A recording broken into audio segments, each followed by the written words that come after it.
Very good afternoon guys, youth ice में आपका स्वागत है। मेरा नाम है प्रतीक्षा देसाई। तो जैसे कि आपको वीडियो के टाइटल से ही समझ में आ गया होगा, आज हम एक बहुत ही इंपॉर्टेंट टॉपिक पर डिस्कशन करने जा रहे हैं, हिरोशिमा ब्लैक रेन के बारे में। तो ये जो वीडियो है इसमें आपको डिटेल में ये समझ में आएगा हिरोशिमा ब्लैक रेन एग्जैक्टली किसे बोला जाता है, ये न्यूज में क्यों है, इसके इम्पैक्ट्स क्या क्या हो सकते हैं और जो लोग इस ब्लैक रेन को विटनेस करते हैं उनमें क्या क्या सिम्टम्स देखने को मिल सकते हैं। तो चलिए अभी ज्यादा देरी ना करते हुए आज की हमारी डिस्कशन शुरू करते हैं। यह आर्टिकल इंडियन एक्सप्रेस में पब्लिश हुआ था एंड इस आर्टिकल को आप जेएस पेपर 2 के हेल्थ के साथ एंड जेएस पेपर 3 के न्यूक्लियर टेक्नोलॉजी के साथ रिलेट कर सकते हैं। जैसे कि हम सब जानते हैं, अमेरिका के द्वारा जापान के ऊपर बॉम्ब एक्सप्लोजन किए गए थे हिरोशिमा एंड नागासाकी में, राइट। तो देखिए, हिरोशिमा में ये जो न्यूक्लियर एक्सप्लोजन था उसे ब्लैक रेन बोला जाता है और इस न्यूक्लियर एक्सप्लोजन के कुछ सर्वाइवर्स आज भी जापान में हैं और इन्हें एटॉमिक बॉम्ब सर्वाइवर्स बोला जाता है। मतलब जो लोग इस एक्सप्लोजन को एक्सपीरियंस कर चुके हैं और ये अभी भी जिंदा है, इन्हें एक्चुअली एटॉमिक बॉम्ब सर्वाइवर्स बोला जाता है। तो इसी तरह के 84 सर्वाइवर्स को हिरोशिमा में स्थित डिस्ट्रिक्ट कोर्ट के द्वारा रिकॉग्नाइज किया है। हिरोशिमा ऑब्वियसली जापान में पड़ता है, तो इनके द्वारा इन्हें रिकॉग्नाइज किया है ताकि ये जो लोग हैं वो फ्री मेडिकल केयर को अवेल कर सके। तो अगर हम इस न्यूक्लियर एक्सप्लोजन की बात करें तो देखिए 1945 में यूएसए के द्वारा हिरोशिमा पर 6 अगस्त को एंड नागासाकी पर 9 अगस्त को एटॉमिक बॉम्ब्स गिरा दिए गए थे, ड्रॉप किए गए थे और इसी के साथ वर्ल्ड वार 2 खत्म हुई थी। तो अभी 2020 की अगर हम बात करें तो इस इंसिडेंट को टोटल 75 ईयर्स कंप्लीट हो जाते हैं। तो इस इंसिडेंट की 75th एनिवर्सरी अभी यहाँ पर मार्क की जा रही है। ऑब्वियसली ये जो बॉम्ब एक्सप्लोजन किए गए थे इससे हिरोशिमा में तकरीबन 80,000 लोगों की जान चली गई थी और नागासाकी में तकरीबन 40,000 लोगों की जान चली गई थी। और इसके अलावा इस ब्लास्ट से जो रेडिएशन निकले थे उसके एक्सपोजर की वजह से एंड इस एक्सप्लोजन के बाद जो ब्लैक रेन अर्थ के ऊपर फेल हो रही थी उसकी वजह से अगले कुछ सालों में और 1000 लोग मर गए थे। मतलब ये एक्सप्लोजन में एंड फायर स्टॉर्म्स में तो इतने सारे लोग मर ही गए थे, 1,20,000 के आसपास। एंड जो आगे आने वाले कुछ साल थे इसमें ब्लास्ट के रेडिएशन को एक्सपोज करके एंड एक्सप्लोजन की वजह से जो ब्लैक रेन जापान के ऊपर गिर रही थी उसकी वजह से भी थाउजेंड्स ऑफ लोगों की जान चली गई थी।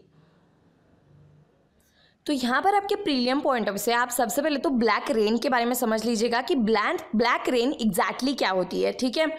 तो देखिए, एक्चुअली जब यहाँ पर बॉम्ब एक्सप्लोजन किया गया तो हिरोशिमा में ऐसा बोला जाता है कि तकरीबन 69% बिल्डिंग्स ऐसी थी जो डिस्ट्रॉय हो गई।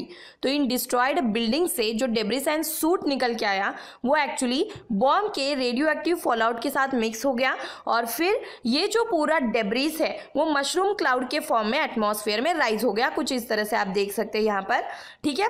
इसके बाद एटमॉस्फेयर में राइज होने के बाद ये जो सारा मटेरियल है डेब्रिस का, सूट का, रेडियो एक्टिव एलिमेंट्स का, ये एक्चुअली एटमॉस्फेयर में प्रेजेंट वेपर्स के साथ कंबाइंड हो गया एंड फिर लिक्विड के डार्क ड्रॉप्स के फॉर्म में ये वापस से धरती पर आने लगा, जिसे हम ब्लैक रेन बोलते हैं। ऑब्वियसली इसमें रेडियो एक्टिव एलिमेंट्स थे तो ये लोगों के हेल्थ के ऊपर इंपैक्ट डालते हैं एंड जो भी न्यूक्लियर एक्सप्लोजन के सर्वाइवर्स थे उन्होंने एक्चुअली इस ब्लैक रेन को भी एक्सपीरियंस किया। और ये जो ब्लैक रेन के ड्रॉप्स थे, डार्क ड्रॉप्स थे, वो नॉर्मल रेन ड्रॉप्स से काफ़ी ज़्यादा हेवियर थे, काफ़ी ज़्यादा लार्ज थे और काफ़ी ज़्यादा ग्रीजी थे, ठीक है। हैरान करने वाली बात तो ये है कि नागासाकी में जो बॉम्ब एक्सप्लोजन किया गया था वो एक्चुअली हिरोशिमा के कंपेयर में काफ़ी ज़्यादा पावरफुल था, लेकिन फिर भी नागासाकी में जो ब्लैक रेन की कंपोजिशन थी वो काफ़ी ज़्यादा कम मात्रा में हुई एज कम्पेयर टू हिरोशिमा। मतलब जो न्यूक्लियर बॉम्ब नागासाकी पर गिराया गया था वो एक्चुअली हिरोशिमा से काफ़ी ज़्यादा पावरफुल था, लेकिन नागासाकी में जो ब्लैक रेन विटनेस की गई वो हिरोशिमा के कंपेयर में काफ़ी ज़्यादा कम थी। और इसके पीछे रीज़न यही थे कि जो नागासाकी की ज्योग्राफिकल पोजीशन है वो हिल्स के बीच में पड़ती है।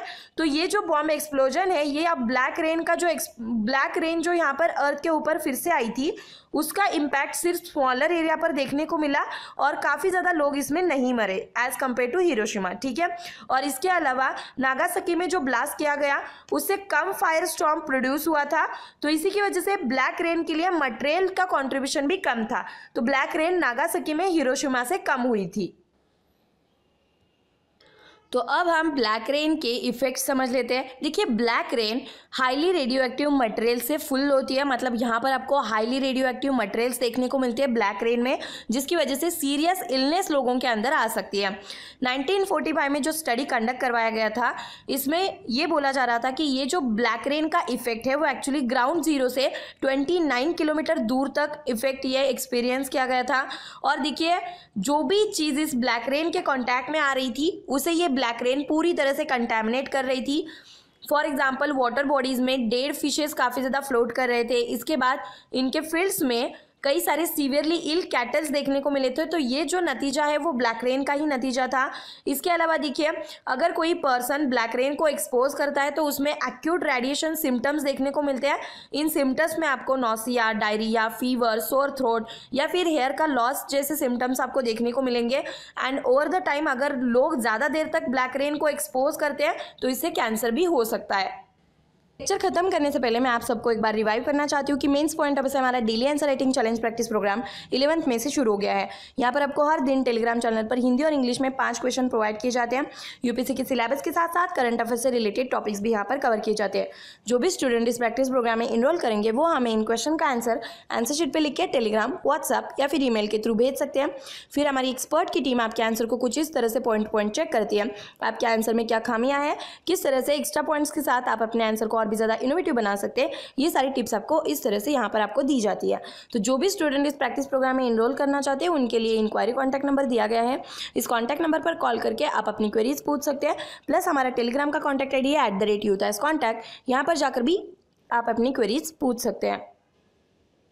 सो फाइनली ये हमारी इस वीडियो का। Thank you again for watching this video and all the very best for your exams.